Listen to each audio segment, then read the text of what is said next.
My people, what up, though? We back with another episode of All Black Men Need Therapy. My name is Chief. And I'm Bell. My name is Prentice. P. Oh, yeah. You do it. Tonight we got the next guest. All right, yeah. So look, check it out, y'all. I was going to jump in and be like, I'm Kev. 2023, different, organized and shit, guest and shit like that. So, we got a good, positive brother.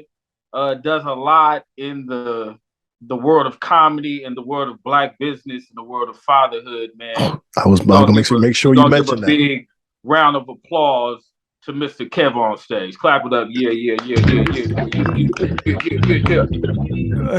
had to do it. He had to do it. I hit the wrong button. It's an applause button somewhere. I hit the wrong one. Yeah, shit sounds terrible, but that's yeah, we thought we was on an episode of Seinfeld. No, word. We gave him specific instructions. Don't do nothing different. No. Kev gets on. The first opportunity he gets, he adding the Funkadelics. Yeah, that's like when you call a timeout and tell them don't shoot no threes and get out there. Let it rain. Anyway, we told you don't shoot that shit. Right. Anyway, yo, brand new. Happy New Year again. Check in. P, check in. What's on your spirit, baby? Well, shit, we recorded, what was that? 2 nights ago. You know what? I was actually proud of myself, man, because I didn't expect myself to admit that shit, but I was proud of myself for admitting that I'm not okay right now. You know what I'm saying? Now, this is the problem with that shit. Admitting that I'm not okay, I'm now overwhelmed with like having to figure it out. Yeah, it's so much shit now. You see, like I was happy when we got off last time. But I was like, fuck, well, like this shit is still like I really got to deal with this shit. So I'm glad I was like, okay, I'm not okay. I need to figure out some different ways to deal with some shit and step it up. But now I'm just like, damn, I really gotta, I gotta figure out what the next step is towards growth. I don't know. For sure. At least you're starting the process though. Yeah. But I'm good though. Like I said last time, like I'm still in the same. Like I'm good. I just. Talk to me, Bell. Well, first of all, man, I am looking crazy. I need to do something about this, man. Like, I got my hair grown out. I'm looking crazy, man. Got this bright ass light in my face, so it's just like what's the word? Magnifying. Turn your volume up a little bit, cuz. Oh, my volume's too low. My bad, players. How about now? Is it better? Whatever. We good. Let's go. Rock and roll. Whatever. Wait, let me know if you hear me. Can you still hear me? Yes. All right. I don't know what. Anyway, I think that will fix it. Anyway, my check-in. So, I'm good, man. I'm good. I think I'm a little overwhelmed right now with some ambiguity with work and transition. You know what I'm saying? I'm a little overwhelmed there, but I'm good overall. Like I'm good overall. I will say I can tell when I'm overwhelmed, and like I'm like rushing home to get to my son because I need like some type of like what's the word I'm looking for? Like release, like comfort, like balance maybe is the word. Like so that's kind of where I'm at. Like I feel good. I'm healthy. I've been working out. I started my physical training. I'm not sure if I had mentioned that. No, I started my physical training on Tuesday. So yeah, we recorded that day. I started my physical therapy for my Achilles. Kev, I ruptured my Achilles a few months back and had surgery. So I'm over here hobbling around. But anyway, I'm good, man. I don't outside of me having to get this cleaned up on my face and all of that, I'm good. I got some travel for work coming up in a couple of weeks, working into the new role, but I'm good. What do you do? I'm a director for a staffing firm, so I manage. It's funny. Keep it modest. I don't think I've ever talked about what I do specifically, but yeah. So I work for a staffing firm and I manage sales and salespeople and recruiters and headhunters. That's another commonly used term for what we do. Yeah. So that's it. All right. So for me, I'm 2 days back into school, bro, and I'm still like. It's just so Kev, I'm the dean of students at a high school for the rough ones per se. So, because I don't want to. 2 days back. I'm 2 days in, bro, and it's just like it's the same thing, man. I'm saying the same thing to the same kids over and over again. I'm trying so hard to keep these kids in school, but I be wanting to suspend them all of them. But it's overwhelming, man. So Kev, so for example, so there's one dean per grade, right? And when the dean, let's say the 10th grade dean gets frustrated with Kev, he refers Kev to this program. I am the dean of that program. So I got all the kids who didn't make it in the main school down in my school. So it can be very overwhelming. You know what I'm saying? It's a headache. So outside of that, all is well. My kids are happy and healthy. I'm good. I'm in a good place right now. I got my goals for the year. Discipline is my mantra for the year, and I've been on point so far. I'm 4 days in, but you know what I'm saying? It's making a difference. So I'm moving in a good direction. Kev, check in. I ain't been seeing no updates on my iWatch for these challenges. You ain't been working. You ain't looking, player. I'm looking at mine. Kev, check in. What's going on? How you doing? How you been? How you feeling? How you live? You're doing pretty good. I'm doing good. I think the new year always brings a level of excitement of like, you know, what I want to do, what I want to accomplish. As a father, I'm like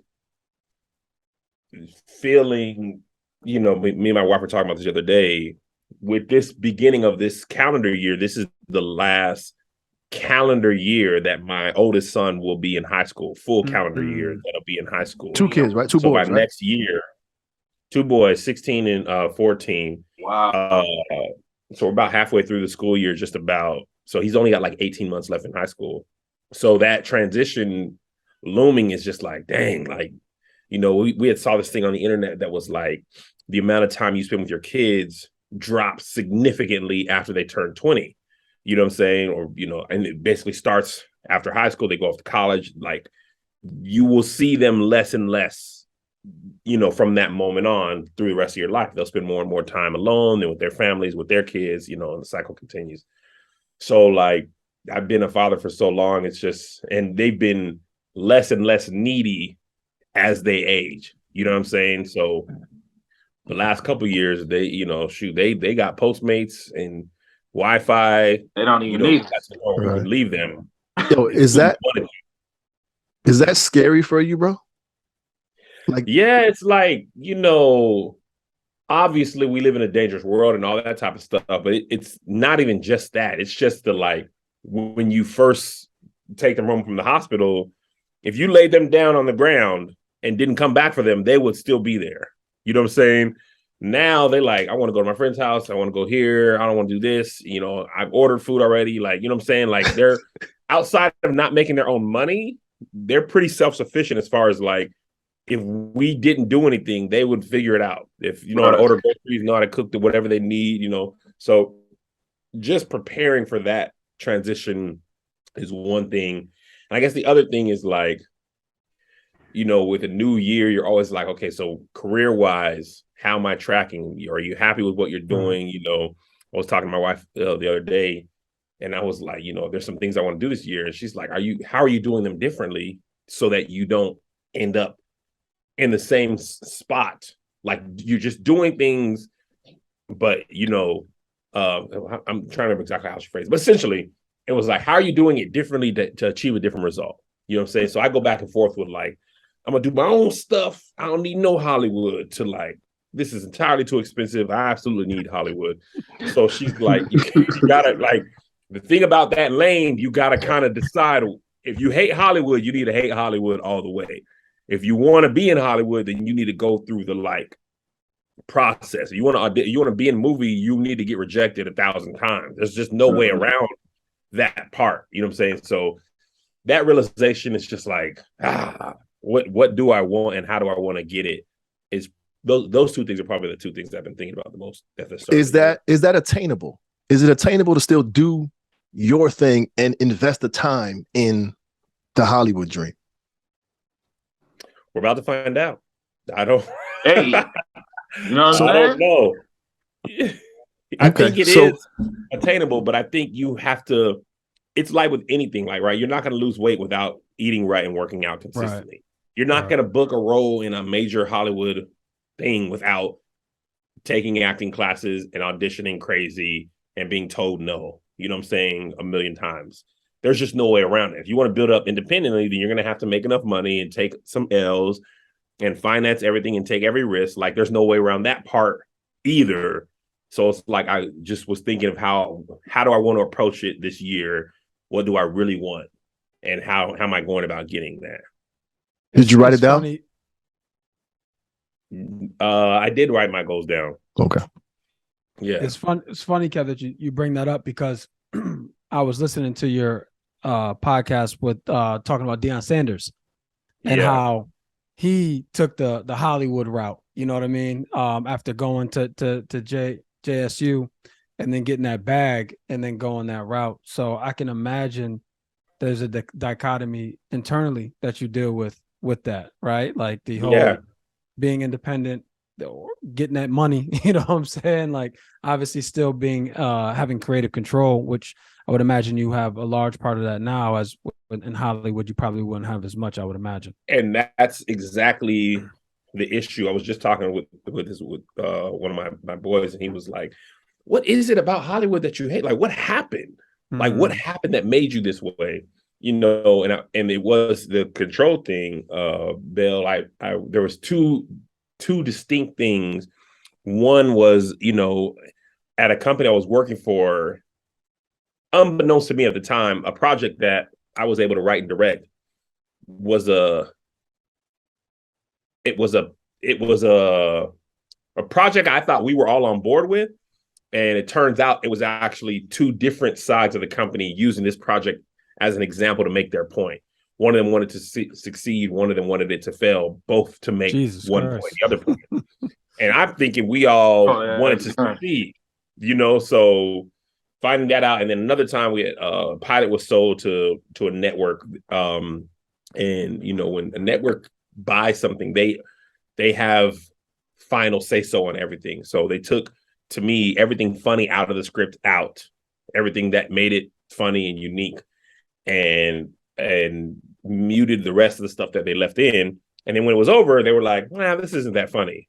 And I'm like, what? Y'all, we told you along the way, like, trying to explain to non-melanated people what jokes Black people would get. And this is before George Floyd and like, we're listening to you, Black people, before all that. You know what I'm saying? So, did you just stop and yell in the room? It's for Black people anyway. I wanted to.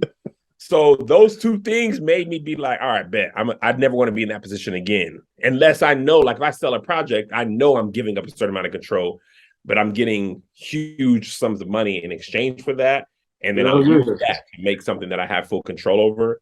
So it's just like trying to decide how much I want to give on something, you know, because it's like my wife was always saying, like, you say you don't want Hollywood, but then as soon as you make something, you be like, all right, now we need to pitch this, get somebody to buy it. It's like, if you don't want Hollywood, then it's over. Once you make it and put it out, like, that's it. That's it. Yeah. You know what I'm saying? And if you want Hollywood, then you need to go down that road. So, you know, I want Hollywood to come and give me all the money and let me do it my way. I want the best of both worlds. And then you manifest it, speak it into existence, and it's coming.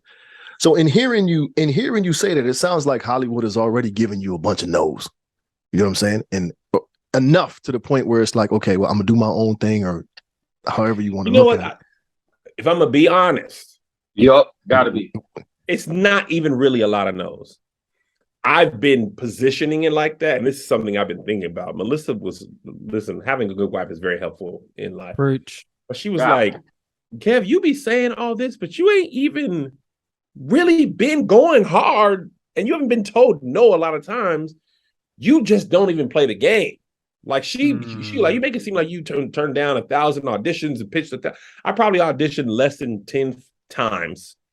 I probably pitched less than 20, 25 times. Like, I was talking to a friend of mine who books pretty consistently, and she's like, bro, I get turned down from 20 auditions a week. She was like, I was getting turned down 20, 25 auditions a week for years before I booked anything substantial. So I really haven't even been a part of the game. I've just been told no every time I've tried to do something, and it's more times than I want. So I'm like, all right, man, I'll show all y'all.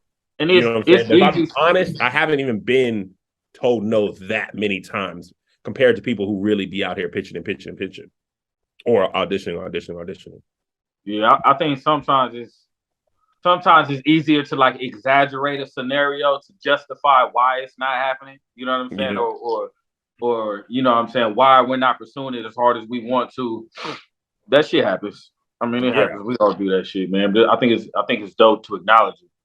So one of the things we want to talk about today, I'm gonna go ahead and go to the topic of the day. Is that cool with you, Chief?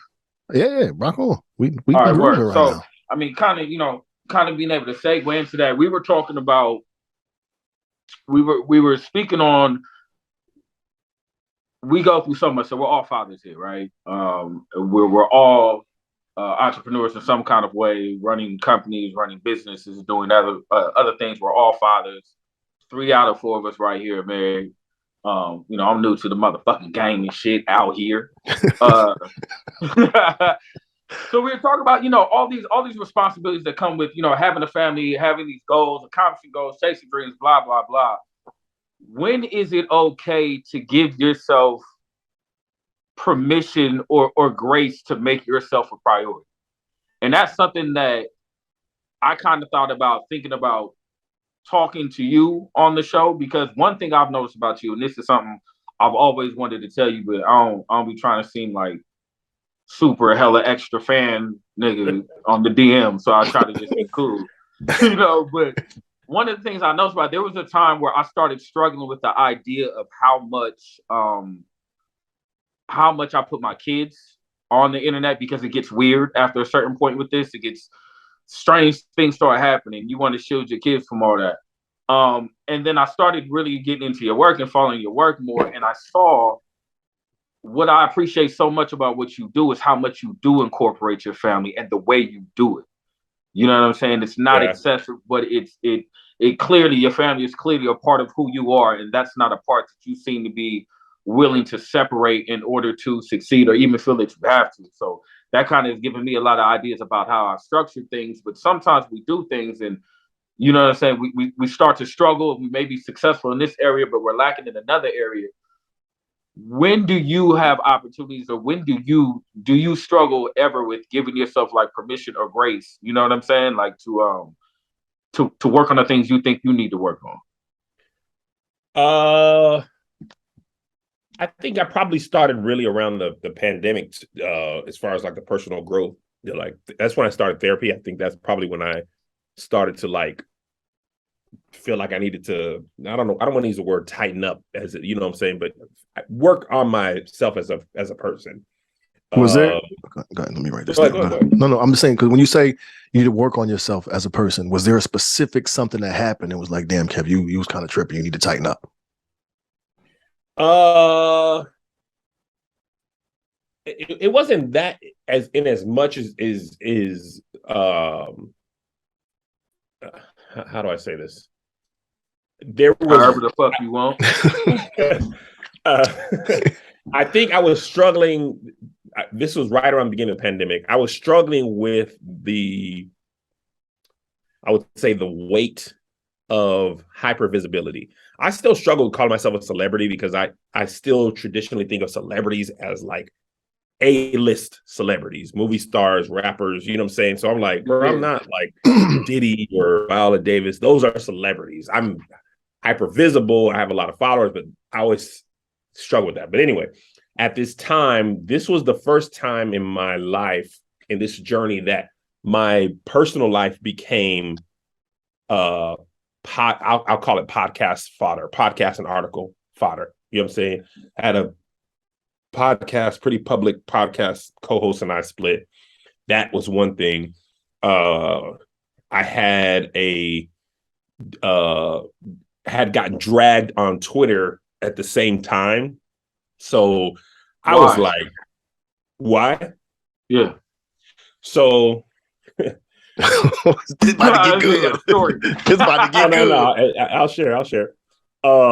Essentially, I was doing a show called Theological Thursdays, right?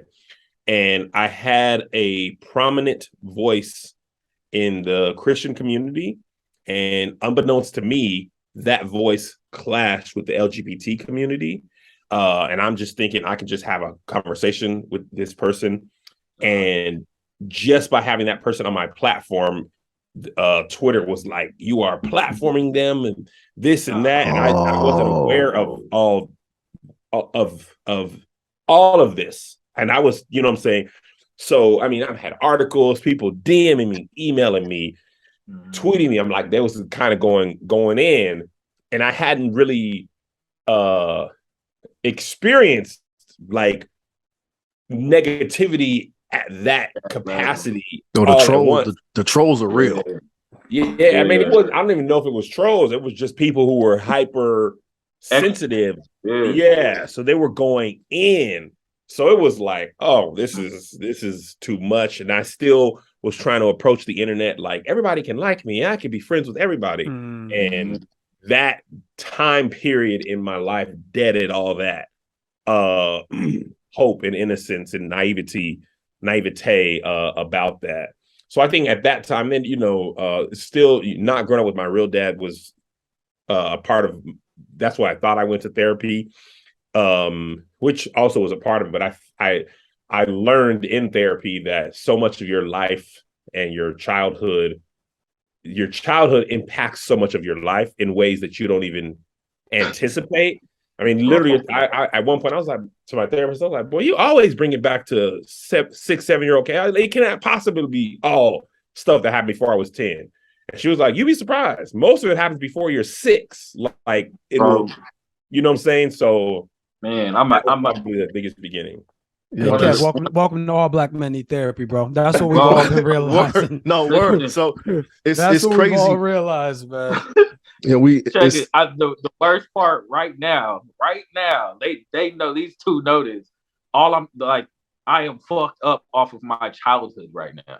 Like I'm in the middle of identifying trauma, identifying a lot of things right now, and it is the most impactful thing in my life right now. So it's just crazy how many cats will hear say that. You never assume that.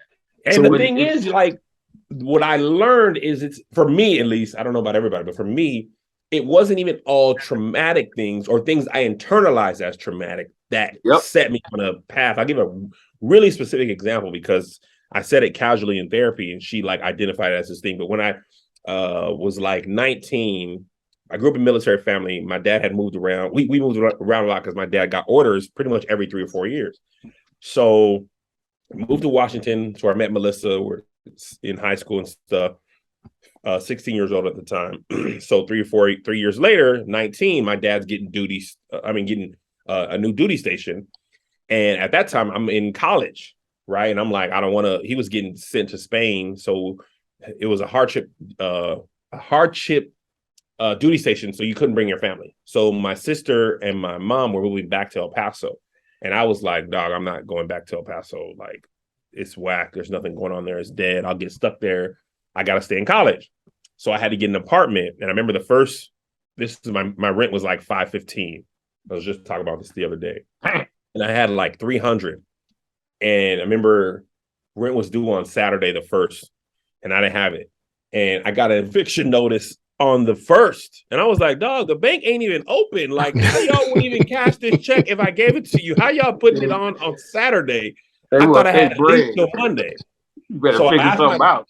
Yeah. So I asked my dad, I was like, Pop, can I hold $200 to help pay this rent?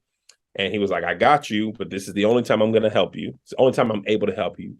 And remember that the world only cares about you as much as you pay your bills on time.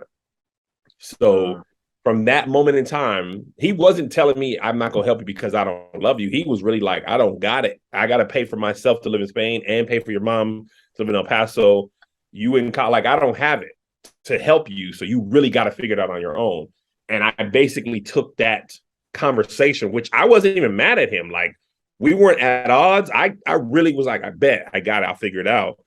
But I took that, I'll figure it out and nobody else is going to help you mindset into every relationship that I went into without really knowing that, into my marriage and the business. And the crazy thing is, it was really helpful and successful to build KevOnStage, right?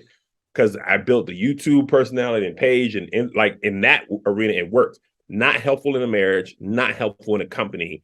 When I'm trying to become KevOnStage Studios, that mindset doesn't work. You can't be like, I'm gonna do it by myself, because you'll limit, nobody's gonna want to work with you, or you'll limit how far you can go if it always has to be your way or the highway.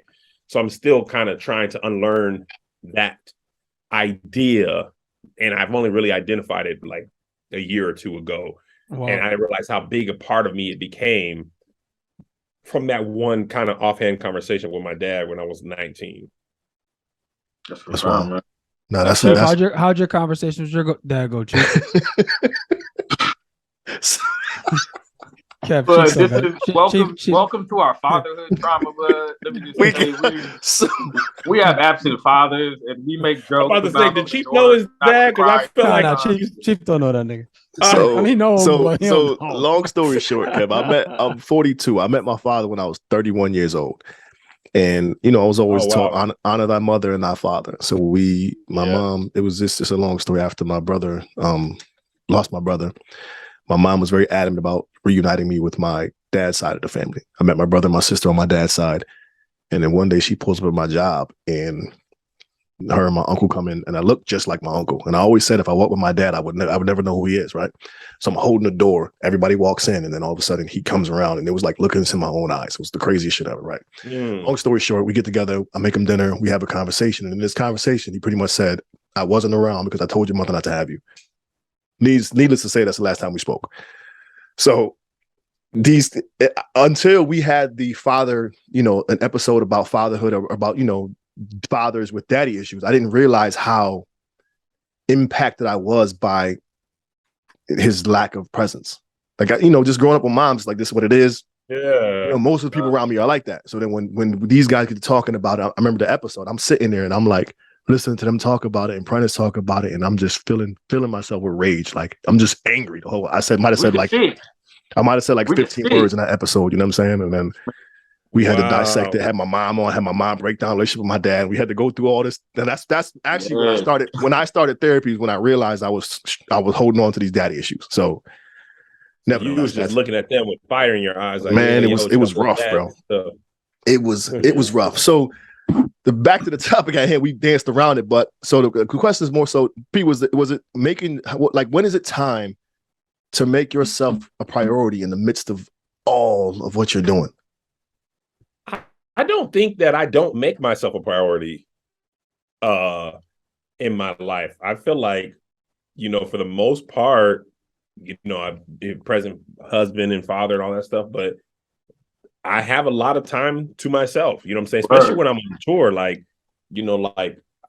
bruh, it's long nights, but it's them days I be chilling. I could work out, watch movies, write, you know what I'm saying? Edit, whatever I want to do. So I don't really feel like I'm ever lacking in that arena, you know what I'm saying? And most of the work I do, or the amount of work I do, is self-inflicted. Like, I like what I do, so I like working.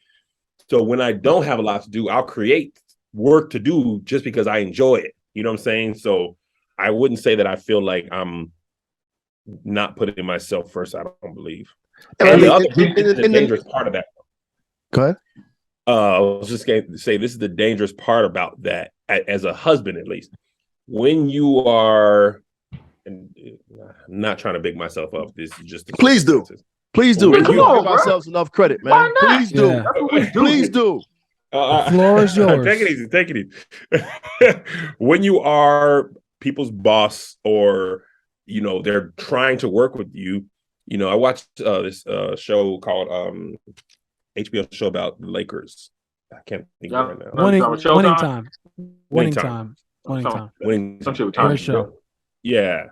Cookie was telling Magic Johnson, she was like, you don't even realize that the world moves around you and people move around you, and it makes you unaware that it's not like that for us.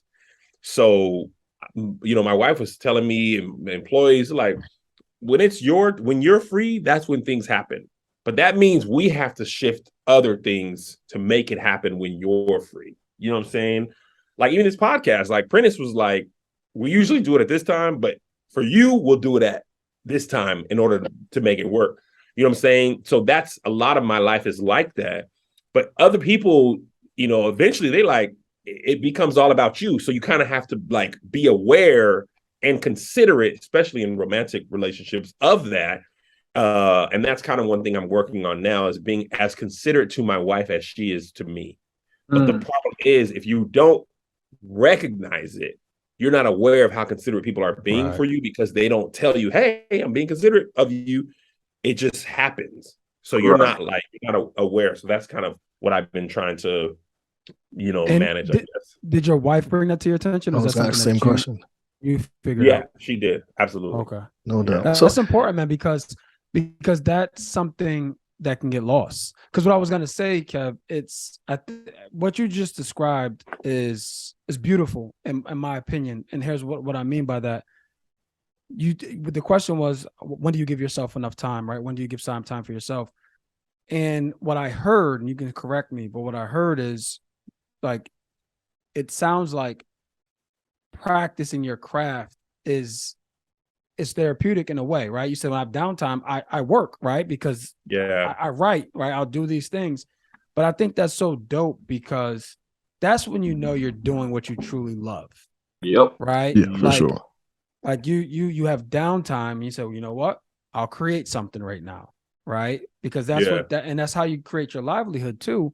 But it's also cool to see that that's a passion, and that provides some form of release, I would imagine, for you, right? And being able to be your full authentic self. So that's pretty dope, man. That's cool. Yeah, 1000%. And that's like, listen, when I worked a regular job, I remember on my like breaks and my lunches when I got home, I would cherish that. Either 10 minutes when I worked at Boeing, especially, 10 minutes I would have to myself. I would go downstairs to a different building, to a nondescript room, and make a video real quick on like a gray wall, so you couldn't tell I was at Boeing, take off my badge and stuff, and put that video up. And it was just like so freeing to be able to be like, I bet I ain't got to be this employee for this huge corporation. I could be doing the thing I want to do. You know what I'm saying? And then when I got home, I could do that same thing. And now my life has flipped where that 10 minutes is my work day. And you know what I'm saying? So I'm not like running from, like, there's no thing that I need a respite from. You know, sometimes you just gotta chill because I be going hard, and you know, you need to relax and things like that. But it's really hard when you spend a lot of time not doing what you wanted to do, to be like, I'm gonna just rest and chill. When it's like, but I enjoy, you know, ideas come to me when I'm not even thinking about them. If I'm just chilling, you know, or walking or whatever, or in the shower, so I'll be like, oh, this will be dope, or this movie will be dope, or this idea, or I make this video, or whatever the case is. So I enjoy that creative outlet, and I don't really put the brakes on it too much. And that's the coolest thing, yo. So I listened to a podcast. It might have been one of your posts. I'm not sure what it was, but you referenced how God uses musicians, comedians, poets to speak through and to people's situations and whatnot. And I think I just envision the life of a comic being just, because I can remember distinctly one of the best days of my life involved comedy, like watching Kings. It was a long story, but then watching Kings of Comedy, my football team, blah blah blah. But this, like, laughter is like therapeutic for most people. As Prentice and I, you know, touring poets and whatnot, so we have a tendency to take our pain and put it into a poem and deliver it in a creative way and yada yada yada. But you're able to do that same thing, but turn it into joy, which is so, like, it's just so unique to me, because I always get, you know, not criticized, but it's always, you know, wow, that was dope, that was heavy. Yeah. So I'm, you know, so it's I'm trying to like turn the page and be able to take this stuff and make light of it, but I think what you do is just so cool, man. That is interesting. I never thought about that, but a lot of, at least with my limited experience consuming poetry, especially live, it's like the heavier it is, the more like, oh, that's why when I saw Prentice the first time, he stood out so much, because it wasn't like,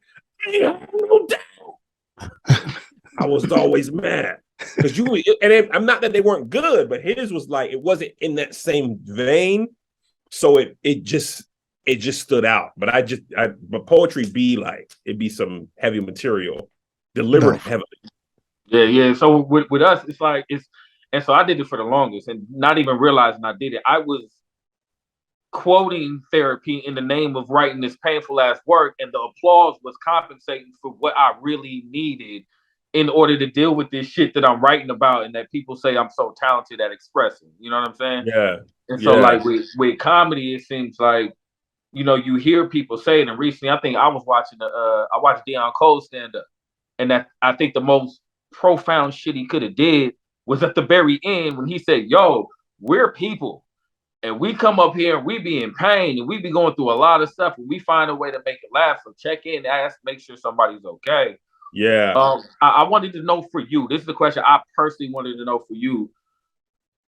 Do you feel like you have a good balance in your life, or do you feel like there's a time where you're on and a time where you're off because of what you've been able to accomplish? You get what I'm saying? Is there Kev on stage and Kevin? You know what I'm saying? Or do you feel you do a good job at displaying who you are?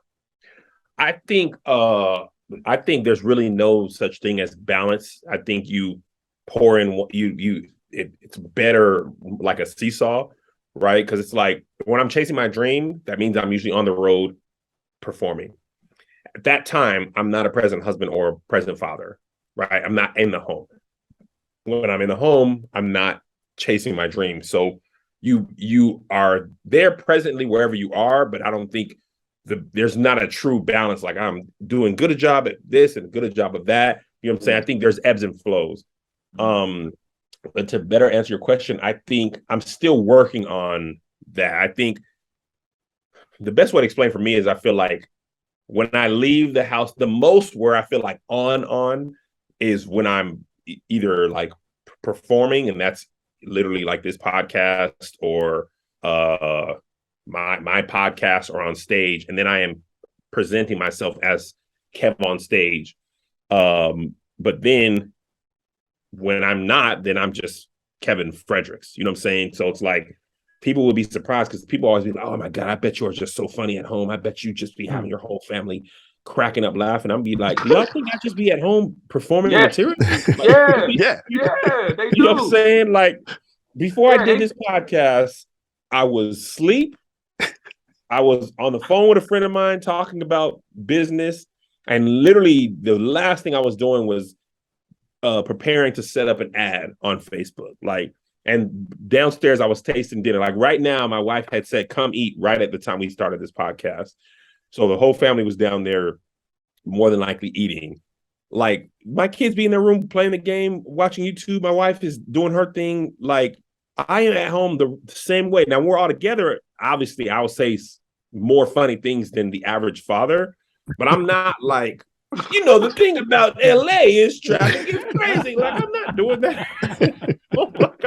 I'm chilling, bro. Like, you know what I'm saying? So yeah, I think still a small part of my life is being Kev on stage. It's just that energy is very taxing. So when you're like on the road and you got 2 shows that night, basically the old adage is like from the moment you are in public to the moment you return back to your hotel or house, you are on. So if somebody wants to take a picture, you always are, you know, if they're seeing you for the first time, that's their only experience. If they've been a fan for a month or a year or 5 or 10 years, some people might be fans of mine for 10 years.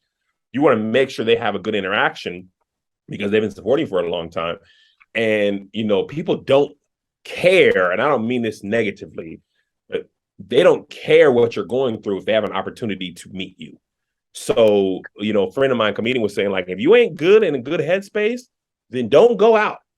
Don't go where nobody can see you, because your chance of messing it up is much higher, and then them people ain't going to support you or whatever. So just don't even be in that position to be like that, because people go, my kids make fun of this all the time. Like, people love to, you know, and I don't fault them because I would do it too. They come up to you, say like we were in Vegas eating dinner in a public place or whatever, and people, "Oh my gosh, I see you're with your family. I don't want to bug you, but I just want to get a picture real quick." Like, y'all don't really care that I'm with my family. You want right. And that's okay. You don't got to, you know, and I know they mean well. They probably really, but they're also like, I don't know if I'm ever going to have this chance again. So I got to do it. So I'm, you know what I'm saying? I'm not tripping. I just know in my mind, like the moment you leave that hotel room, be prepared to be the person they expect. The good thing for me is I live in a part of LA to where my daily ventures I don't really run into people that much. Like I get in my car, take my kids to school. I go to my offices and shoot at my offices. And it's not like in a public place. So I don't really have to, and I just don't run into people that much. I'm mostly home if I'm at home. So I really only got to do it when I'm on the road, like be prepared to be the person that people expect me to be. But it doesn't take that much out of me because I'm not out there like that. No doubt. Do you do a good job of balancing your quote unquote fame and family? Like, do you think like do you have a good seesaw with that? Like you said, the seesaw. I like that analogy though. The seesaw. Yeah, that's pretty dope. I mean, I think I do a fantastic job because this is what I think. The majority of my life doesn't take a lot. Like I'm not like when I'm home, just for example, next week when I'm back to work, Monday I'll still take one of my sons to school. Me and my wife split. Our kids go to different schools, so she'll take one, I'll take the other. I'll go do meetings, shoot or whatever, and then for the most part, outside of rare occasions, I'm almost always there to pick the same son up from school, come home, take to practice, basketball practice, see their games, and because again, we're not in an area where neither of my kids have a school that has a lot of kids or honestly a lot of Black people. I don't have to be KevOnStage most of the time. Now, obviously some of the parents see my commercials or whatever, and they're like, oh yeah, we saw that, but they're not asking for autographs and pictures every week because they see me at practice or games all the time. So we always take family vacations and spend time together, do family stuff at home. We watch movies, all that stuff, game nights, all that stuff. So I try to make sure that we have that normalcy, or my wife does as well. And it was also really helpful. Prince was talking about this earlier. My kids were in the industry heavy as kids, but I saw the toll it takes. So we both kind of was like, let's pull them back from that. Because if y'all want to be in Hollywood, you have plenty of time as full-grown adults. But this industry will jack you up as kids. Mm-hmm. And I'm glad we did that because I didn't even know what I knew about therapy at the time. I just was like, I see a lot of y'all kids turning up crazy and entitled, and we don't want that from y'all. So I think for the most part, my kids have had a pretty normal childhood. I'm not a mega star, so I don't really impact their daily life like that. You know what I'm saying? Sometimes their friends will see my videos, but from what they tell me, it's not like, it ain't to that level yet. So I have, this is like 1B to that question about family and fame. How do you balance the second cousins, the first cousins? As you started to raise up in stardom, right? How that, because that was my question, right? That's what I wanted to know. Family, you live pretty much online with your wife and kids in terms of what you do and how you do it. You wrote a book about all that stuff. So that seems very, very tight, right? But how do you balance extended family? As you started climbing up the comedy ladder, right? And the fame, I know you don't think you're famous, but you're famous, right? First and foremost, just so we're clear. But as you started gaining more notoriety, making more money, right? Being more visible, how did that, whether it be friends, family, how did you balance that? By the grace of God, and I'm very thankful for this, I don't have a humongous family. So there's not a lot of extended cousins and things like that. Got you. Brother and sister, my brother passed away last year. Yeah. But before that, he was my manager, so he wasn't on that type of time. My sister, they're more my dad is the leader of that is that boy's money. That boy worked hard to get that. Y'all don't be over there taking that boy's money. My grandma, who is influences the overall family, is on that same type of time. I'd be begging her to let me do stuff for her.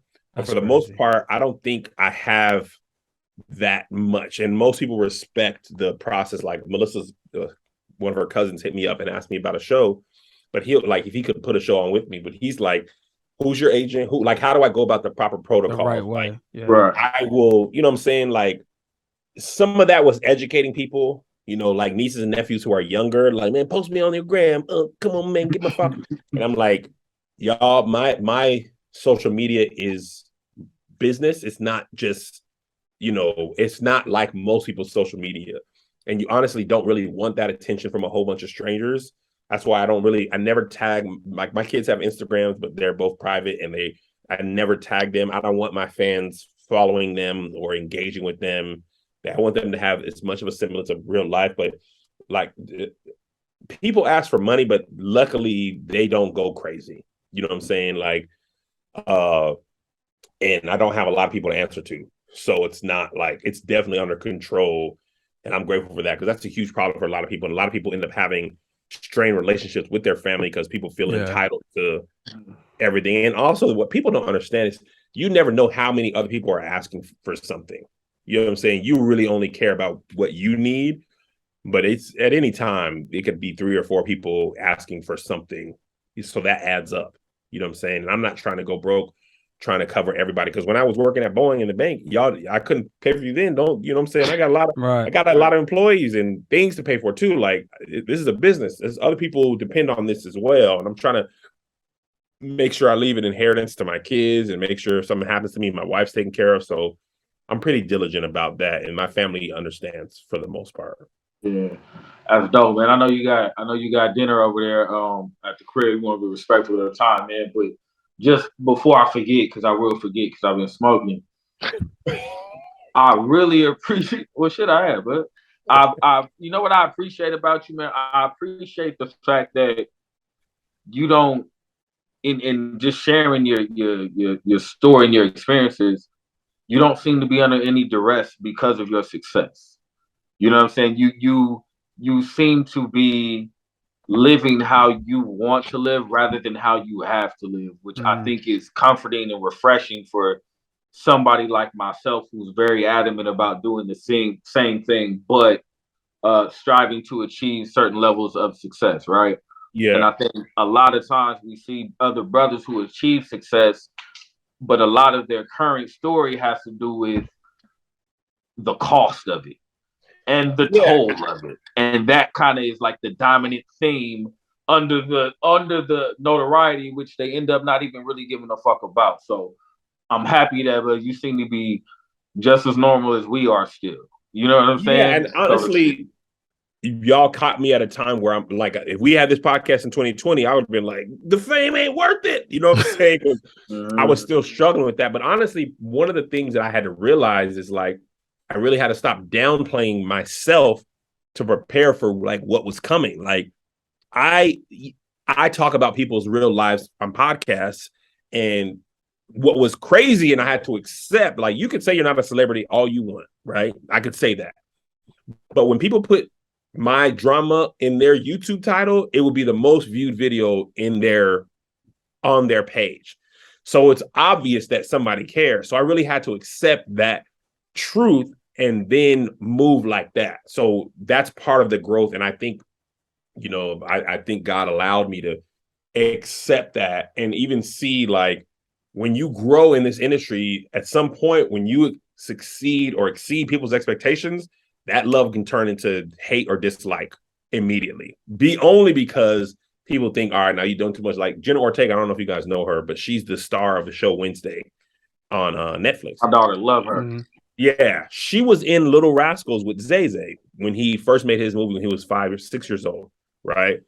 And she's been in bigger and bigger and bigger and bigger and stuff. And I never seen nothing negative about her until after Wednesday came out, because it's the biggest show in Netflix history. So just this last week, I finally start to see negative stuff. And I'm like, that girl ain't changed at all. She ain't done nothing she ain't been doing for the last 10, 15 years of her career. But once you reach a certain level, people just gonna start tripping. So I kind of expect that. And the first thing I'm gonna do when that happens is get off Twitter, because that's where it starts. You have the least amount of control about what people say to you on there, but you kind of got to accept that's part of social media. It's part of the business that I'm in. And if I don't want that to happen, I need to go back and work at Boeing where nobody cares. You know what I'm saying? If I want to keep, like you're saying, Prentice, want to keep achieving what I want, that's also part of the game. Mm-hmm. You know, that's how people are. It's the way of the world. So if you don't want that, then don't be in this business. So before we go, have any of the trolls gotten to you? So we've had minor comments on like the post, like, oh, that's not therapy. I'm I'm done with this. I'm 2 minutes in, that's not therapy. And I be getting furious. I be low key tight, like, well, then don't watch I do this shit for me. Yeah. Shit. I didn't tell y'all about the comment we got on TikTok. It was a clip I put up. and there was one we talked about why we get triggered, Uh-huh. right? So the title was triggers. And Oh, somebody said like wrong word or no, white dude commented you spelled triggers wrong. Or you wow. Yeah. I'm not designed for that. Yeah. I'm not designed for that on the regular. I'm just not. And I know that about me. I'm not. But yeah, to answer your question, absolutely. They get to me. I am successful because I read the comments and I understand how people think and I get the gist of what people are saying. But I'm also a human being and we are programmed to demand or to desire acceptance, being liked. You know what I'm saying? So sometimes people they'll get through. I'll be in the comments and seeing something that'll be like, ooh, that was, that hit me. So yeah, I'm trying to be better about that and not let it influence me, but I'd be lying if I said it never gets to me. I obviously but so you don't engage in the banter, but sometimes it hits you.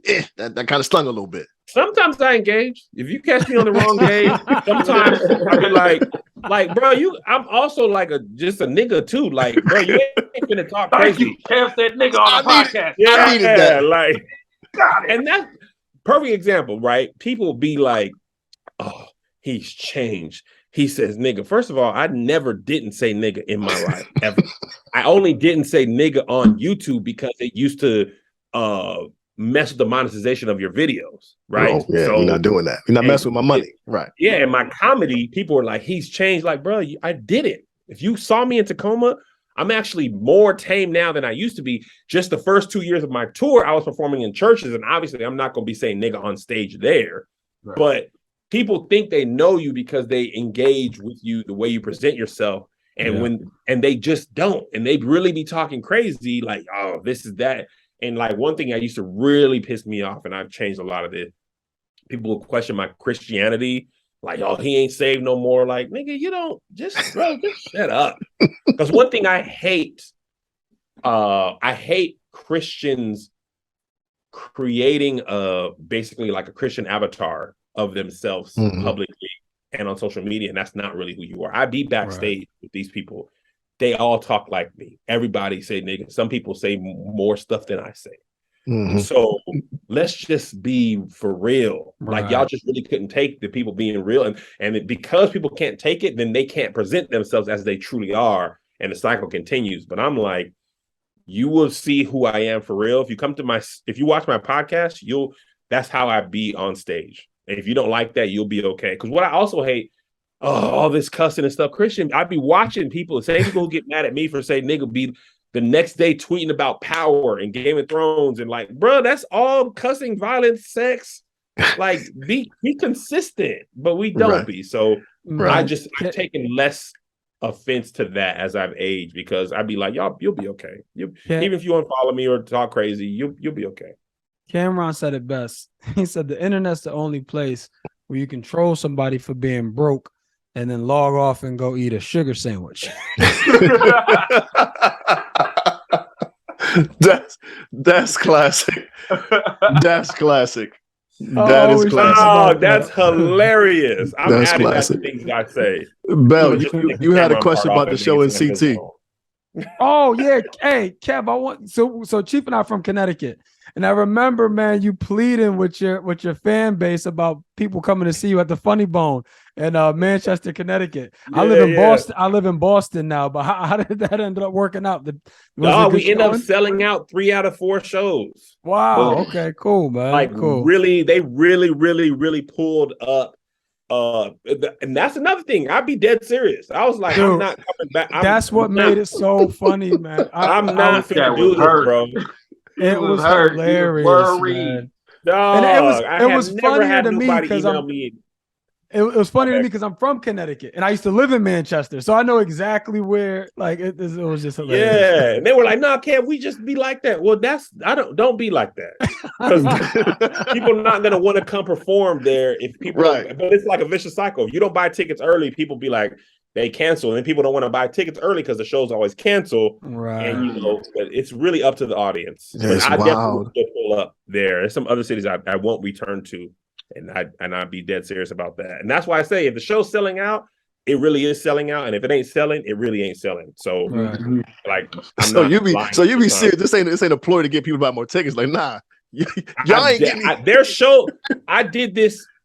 I was smaller than, but I bombed ticket sales wise in Buffalo and Syracuse, and I told them in the audience and on, hey, this is my last time here for sure. I love y'all. If y'all want to see me, y'all are coming to another place. You are coming to New York or Toronto. I'm not coming here anymore.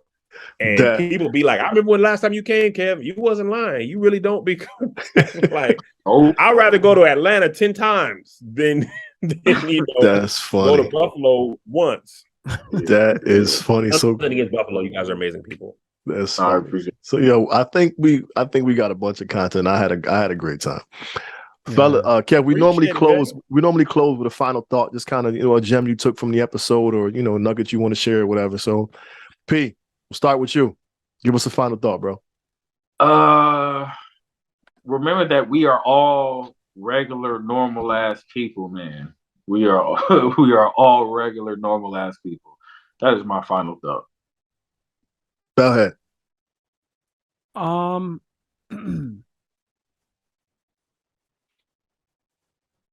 I think that was a long ass.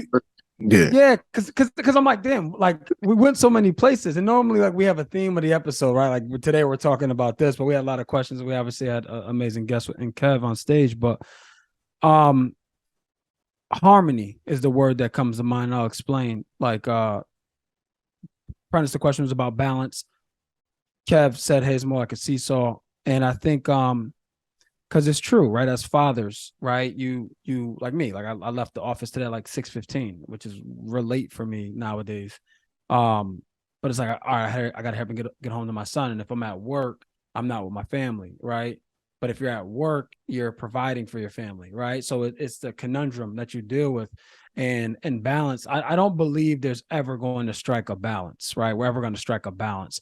But what I do believe in is harmony. Right. So I believe in like work-life harmony. Like I believe that we can have it all right within reason. Like if we're not going too hard on family and not focusing on business so you can improve the quality of life or have the quality of life that you would like to have. And vice versa. If you're going too hard in work and not able to have the quality of life you like to have with your family. Right. So I think there's a harmony that can be struck. And I think what will help with that, based on, hearing from you today, was when you do something you love, right, it makes that harmony a lot easier to achieve, right? Like I can relate, right? Like, and not so much now, right? But when I was early in my career, those 15-minute breaks, right? I remember eating lunch in my car just because I just needed to get away, right? Like I needed to get away. And I don't have those moments anymore. I'm at a different level of my career now, but I remember that, right? But hearing you talk about how you practice your craft when you have free time, right? Like that's impactful.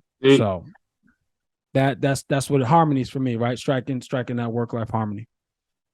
No, that's definitely dope. Kev, me go first or let Kev go? I'll go. I don't matter. I'm gonna steal two from Bell. One, only on the internet will somebody call you broke and then log off and eat a sugar sandwich. I need to like internalize that, because I really be letting people get under my skin, and they might like, bruh. There's one scenario that really helped me with this. Somebody had went off on my wife about her talking too much on the podcast, and she didn't even do it. Right? She never really did that, hardly ever, and she had really worked on it. She didn't do it. So she wrote a paragraph about it. My wife responded in her feelings, all that stuff, took time to respond to it, and hit the girl back. And the girl was like, honestly, man, I was on my period when I wrote that. I don't even know why I said that. And I was just like, dog, we really let that, like you let that get, like we really let that get to us. Yep. And people write a comment and move on with their life and don't even care. And we really at home, like, they want to mess with a nigga, right? Like we really pissed off. And they could be, they want to mess with a nigga, on a typewriter, like, I got right. And they could literally be eating a sugar sandwich or on their period or whatever the case is. I remember somebody called Carmelo ugly, and Carmelo, you glazed donut face. He called him that and then blocked him. And the dude was like, I was your number one fan. Well, you shouldn't have been talking crazy. Right. So that was one. And honestly, that harmony line really struck me because it's like, in order to have harmony in music, at least, you need the highs, the middles, and the lows, right? And if you don't have all three, you won't have harmony. Even if you have all middle, it will be unison.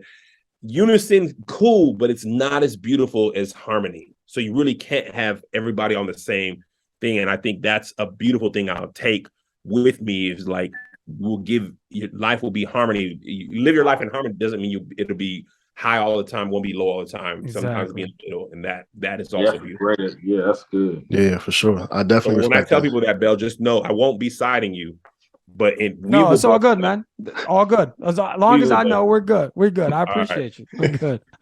Yeah, I do not need the credit. To piggyback all of that though, like I really, really dug the seesaw analogy. I thought that was pretty dope. But one thing I think, I mean, completely left field, I guess, I took from this is I was the eyeball out in that I'm not the one that's married. But I don't know if y'all picked up on it, but I think the balance for you, Kevin, I could be wrong, but the balance come with your wife, because I don't know if y'all realize, but for the first like 7 minutes of the podcast, he referenced his wife the whole time. You know what I'm saying? And I think that's because she had that hot plate downstairs for him. That too. Right. That's like food right now. That's what it is. But I told her I was doing this, so I'm good. It just timed out. The dinner was ready right when we started. I was tasting it right before we started, and the noodles weren't done yet. And I was just like, man. 15 minutes later.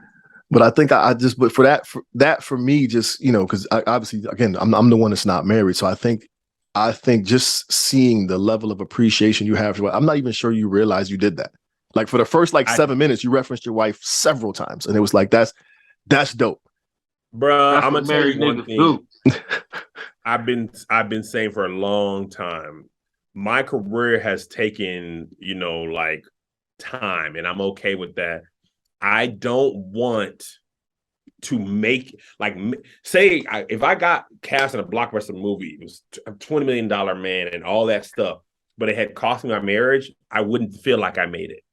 Because for me, that's not the family intact part is the part I want. Like I wouldn't, because then, bro, I see a lot of people who you good, G? You gonna take the role though? You gonna take the what? You gonna take the role though? The $20 million? No, I'm not gonna take it, bro, because I'm all the money in the world, bro. But it's like, okay, boom, you're filthy rich. And then, bro, still at night, it be lonely. Nah, for sure. You know what I'm saying? So for me, I would rather take less or more time or not reach as high if I reached it together. You know what I'm saying? That would be more beneficial to me than making it. Makes sense. For sure. No, for sure. So be sure. Shout out to Melissa. Mrs. Kevin, Miss Kevin on stage, yo. Shout out, you know what I mean, for holding the brother down and all that. You know what I mean? But per usual, y'all, you can find us on all social media outlets at All Black Men Need Therapy. Kev on stage.